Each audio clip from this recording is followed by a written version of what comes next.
guys, and welcome back to my channel. Today I wanted to do a slightly chattier video where I discuss why I don't share my star ratings with you guys. I don't know if you've noticed, but I don't state ever whether I gave a book 5 stars, 4 stars, 1 star, or 2 stars.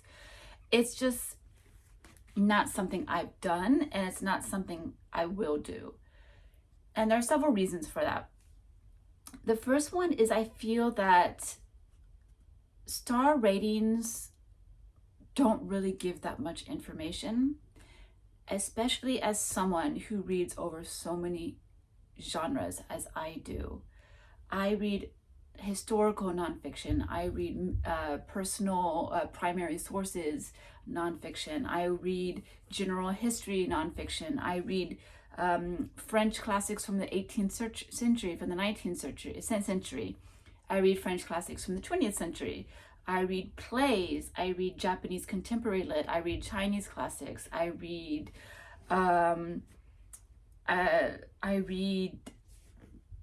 books from different countries. I read contemporary stuff, which could be considered light fiction. I just read over too many genres. And the thing is that for me, giving a 5-star to a book by Victor Hugo, for example, is not going to be the same thing as me giving 5 stars to a book by Amélie Nothomb, or 5 stars to maybe not a specific author, but to a book within the crime thriller kind of genre. These books are not very comparative, I feel. So when it comes to sharing star ratings, I think that works better for someone who is reading consistently within one genre. So I think this kind of works really well for people who read primarily fantasy or read primarily science fiction. It's just because when you're comparing books to within one style, I think you have a better metric. You can, if you're doing fantasy, for example, you can state whether your rating is based off of world building. Is it based off of the magic system? Is it based on whether something is character heavy or plot heavy? You can add writing system, because you can easily more compare writing from different fantasy authors, especially for when you think about fantasy as a newer category in terms of literature history. If most people, when they read fantasy, they're reading fantasy from the last 20 years, 30 years, 40 years. They're not really reading books from 100 years ago, even though you can, but there are less options. What was considered fantasy in 1900 was different than what's considered fantasy in 2000. So I think giving star ratings when you're primarily just reading one genre just makes more sense. But as someone who reads over many centuries, many countries, many cultures, many genres, how can I compare, say, the writing of Alexandre Dumas to the writing of Ngugi Tiongo, right? How can you compare that writing? The writing is reflected by the time period, from the culture, from how much the level of education in a country at a time, what was emphasized at a time, the levels of it's also linguistically very dependent, right? Because some languages have a much more formal system than other languages. I mean, you hear the horror stories about Japanese and Korean, right? Well, let's go with Korean. This exists in Japan, but I think Korea is even worse about it. Worse being a subjective statement, obviously, but worse in terms of like just naming family members, right? The word for aunt on your mother's side is different from the word aunt from your father's side. Same as uncles, grandfathers. Is it a maternal grandfather? Is it a paternal grandfather? Then there's also hierarchy. Is it the oldest? If you're talking about your aunts on your mother's side, is it the oldest sister or the second sister, or is it the youngest sister who is your aunt? that also affects the power dynamics and affects which term of endearment you're going to use when referring to your aunt. Because in Korean society, you don't really refer to people by their names, you refer them by their status. So all of that is going to change those. So the culture is going to be reflected linguistically, and then that linguistic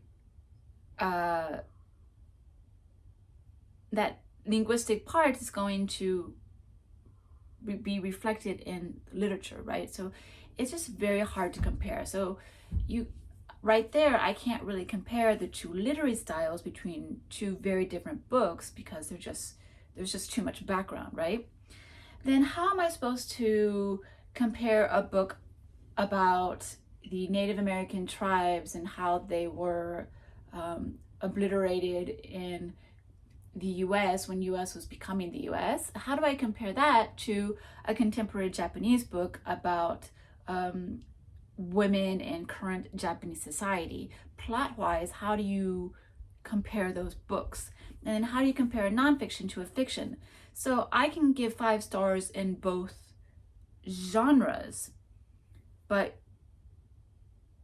you can't really compare the books to each other because they're just so separate. They're just very separate. Now, people can be like, well, I would obviously know the difference. Obviously, this is nonfiction, this is not a nonfiction. But my standards of giving a ratings is also going to change within that. For me, in a history book, I look more about presentation of facts. Is the narrative easy to follow? Is it, does it give really good detail without going too overboard, but is it also just avoiding being too generic and not giving any new insight? Is the book presenting a bias towards anything? Is it remaining quite neutral? How effective is it at doing that? Is the timeline that the nonfiction is using to write their book, does it make sense? Does it feel comfortable? Are they spending too much time in one era and not enough time in another? Versus another book, a fiction book, I can be quite objective with a fiction book by thinking about writing style, by thinking about pace, plotting, character development. I can be consistent about that. But I think there's definitely also a level of feeling, right? When you're reviewing fiction, did I connect to this on an emotional level? Did I feel that I could relate my personal experiences with the experiences that came with the book? There's one specific book that I can think about, which is Motherhood by Sheila Heti. That is a book that objectively, for me, I don't consider that book very well written. I don't consider that book very well presented. Even just the formatting. There's this one point where the woman is comparing like knives. I don't remember why she does it, but there are randomly photographs of knives on a table in the book. And I just thought I find those pictures were kind of useless to the narrative. They didn't really do anything. So in terms of the book itself, personally, not the best book ever. But emotionally, I had an incredible emotional connection with that book. I thought it was so good at portraying, or not at least portraying my emotions, but in general, I think it was so good at portraying the emotions of women who are uncertain about whether or not they want a child, of whether or not they want to participate in this idea of motherhood. And because of that emotional connection, I believe I gave that book 5 stars because it did what it was trying to do. Did it do it in the best way possible? Was it well written? No, I didn't really think so. I thought it was kind of juvenile almost at some point. But did it hit where it needed to hit? Did it do what the book was being written to do? Absolutely yes, and that's why I gave 5 stars. So you can't really compare genres. Also, I have to think personally about an author and their works. There are several authors that I have read numerous works by them. So for an author like Amélie Nothomb, I have read 27 of her books. She has maybe 35, almost 40 now. But I've read 27 of them. So for me, when I rate when I give star ratings to works by Amélie Nothomb, I am comparing the books not to other books out there. I'm not comparing her books to Victor Hugo. I'm not comparing her books to Fitzgerald. I'm not comparing her books to Kobo Abe. I'm comparing Amélie Nothomb to Amélie Nothomb. I compare her works within her body of work by itself. So if I give 5 stars to an Amélie Nothomb book, that's because I think that book is the best of her personal body of work. It's the top of what she has written. And generally, Amélie Nothomb, other than a few exceptions, I don't think her works are really worth that much. I mean, I think she's an author. She's quite quirky. She has great ideas. But I think at this point in her career, her obsession with writing, while I do think it's admirable, I think it's amazing that she has so much passion for writing, I do think it kind of holds her back, and that she has so many ideas and she wants to bring those ideas out too quickly. To her writing pace is way higher than her publishing pace, but her publishing pace is already at a very high pace of a book per year. And because of that, I don't think she has enough time to develop her ideas. And I don't think she has enough time to experiment with doing something different, with doing something new. Okay? So because of that, I think as a whole, the quality of her books is lower, or if it might have gotten even lower than it was at the very beginning when she had more time to develop her works. So for me, it doesn't make sense to compare a 5-star Amélie Nothomb book with another 5-star book just because I'm not comparing her to other authors. And so if I'm sitting here in front of the camera talking to you guys and saying I gave 5 stars to this book,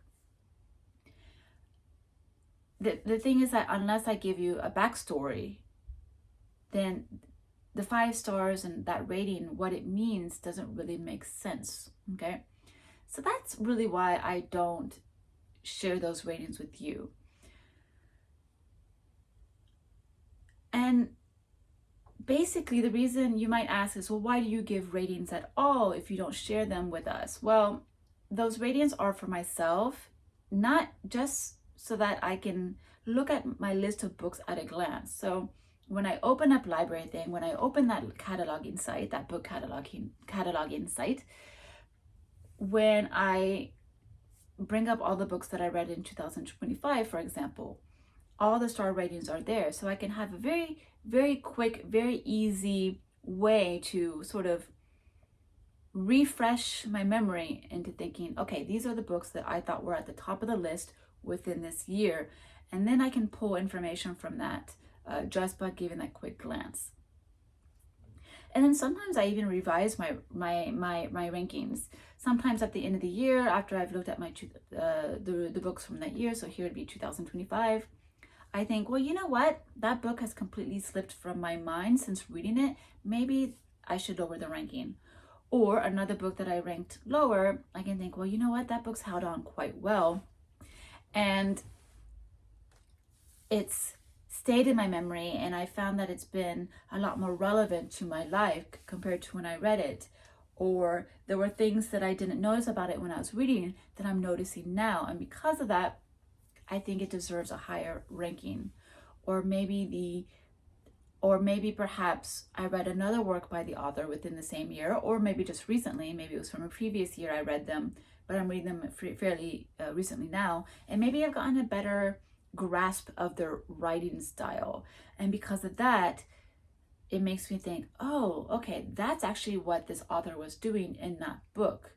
Okay, so sometimes reading more books, more works within an author's body of work helps form a better picture of an author and helps you form an opinion about their work that you didn't have before. So it's all quite personal. But let me give you an example. I haven't given any book 5 stars this year, just because every book that I've read so many good books this year that there wasn't one particular book that just sort of shone out. It's like when I read Lonesome Dove, I was just, that book did things to me that I'm so happy that so many people are sharing that feeling now on the internet because that book has exploded. Since I've read it, now it's just all over book Instagram, and I love it. And the thing is, what I love more is that everyone is feeling the exact same feelings of shock, of emotion, of heartbreak, of just everything. I had a friend in real life read the book also because of my recommendation. She also was just like, wow, this book is extraordinary. You know who you are. If you're watching this, you know who you are. Yeah, so there were all the books that I read that were like 4 stars are amazing books, but they just lacked that extra little something. But that doesn't mean you guys shouldn't read them. Like, oh, she didn't give this book 5 stars. That means she didn't think it was a perfect book. No, a lot of these books, they are perfect. They're fantastic, but they just lacked a little something. So here's an example of, it's not all the books, but here are a few examples of books that I did give 4 stars. If you're curious, within 2025, I gave La Conquête de Plassans by Zola 4 stars, because I thought this was one of the strongest books within the Rougon-Macquart cycle so far. This book, it had an incredible pace, it had incredible characters, there was a lot of conflict, there was a lot of tension, there was a lot of questioning of what's going to happen, how is this all going to fall. It created excitement. The writing, as always, was so smooth, as he always is, but there wasn't a moment where it got bogged down even a little bit by his typical explanations of, like, he can get really detailed about certain things, and some of his books can get bogged down by that detail, but none of that happened in this. But was it 5 stars? It could have been, but there was just, I don't know, it just didn't quite get there. But looking back, I might change this to a 5 stars. It depends. I might change it. Like, it's really there. But at the time that I rated, I thought 4 star was perfectly well. Maybe because I read it earlier in the year, and I kind of wanted to see how things would progress within the year so that I could change the rating later. That could happen. So maybe next time I talk about this book, you won't have realized that I gave it 5 stars. But right now it's sitting at a 4. You know, maybe I'll give it a 4.5 by the end of this video. So just an example. Another book that I gave 4 stars, 93, Victor Hugo. I really enjoyed 93. This is a really stellar book. But within his body of work, do I give it a 5 star? No. For me, 5 star books would be L'Homme qui rit, The Man Who Laughs, and obviously, I'm telling you, this book gave me 5 stars, and I can't remember what it is. But Le Dernier Jour d'un Condamné, so the last day of a condemned man, I think I gave that book 5 stars. So that book really struck me. The ending of that book, the dark humor in that book, the main character and his musings and his sort of like scheming and trying to bribe the jailer and all of that. I loved all of that. It was fantastic. So yeah, those books I gave 5 stars. So within all of his body of works, this is a very solid 4 stars. That could be a 5 star comparing to other books, compared to like an Amélie Nothomb, for example. I'm giving Amélie Nothomb so much crap in this video. I don't mean to. I do still enjoy her to an extent. But yeah, this was a solid 4 stars at the time of the rating. Another book that you might be surprised is only 4 stars, because, spoiler alert, this is one of my favorite books of the year, is King Solomon's Ride by H. Rider Haggard. At this point, this is a 4 star. I don't know why I didn't give a 5 star. This might actually deserve a 5 star. I'm going to have to reflect on that.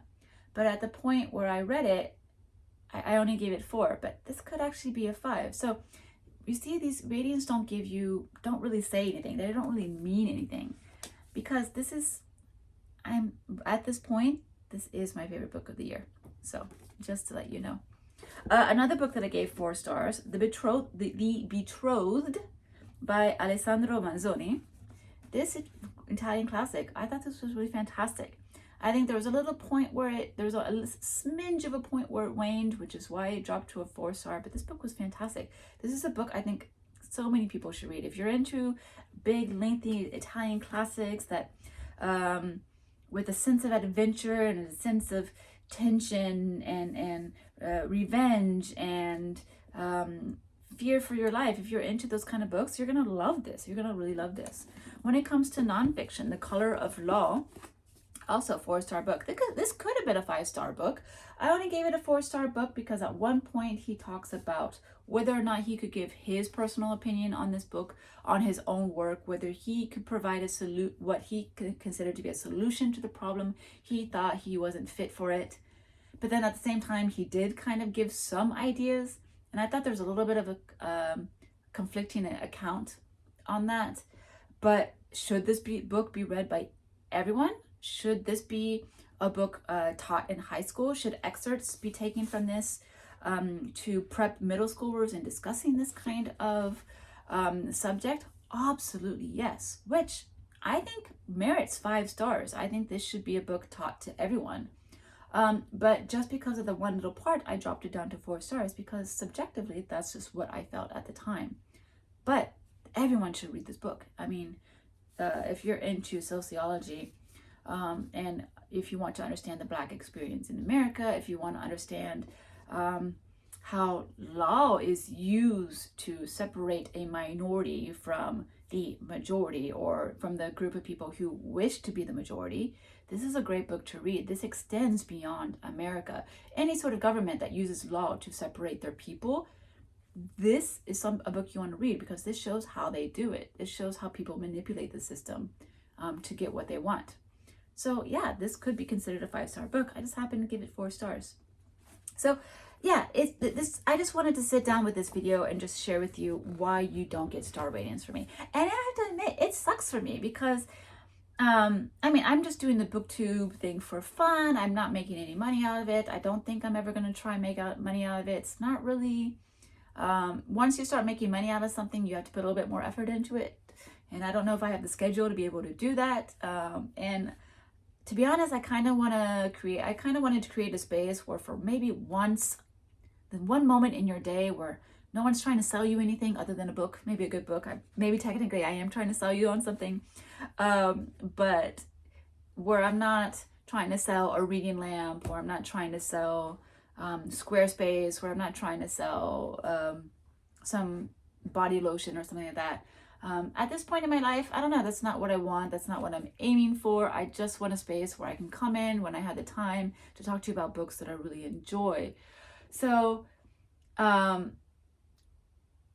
where was I going with this? Right. So right now, like it sucks for me because if I did think, you know what, maybe I do want to make a little bit of money out of this. Maybe I would like to do something like those videos, where they do 5-star predictions or rating the lowest books of my books, like those videos, that's easy content.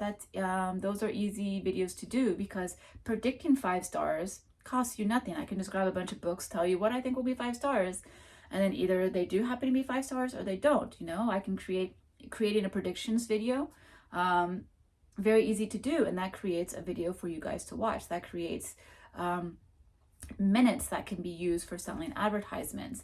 And then reacting to a 5-star prediction video, that's also easy because I can just pick up all the books that I read and be like, did I give it 5 stars or not?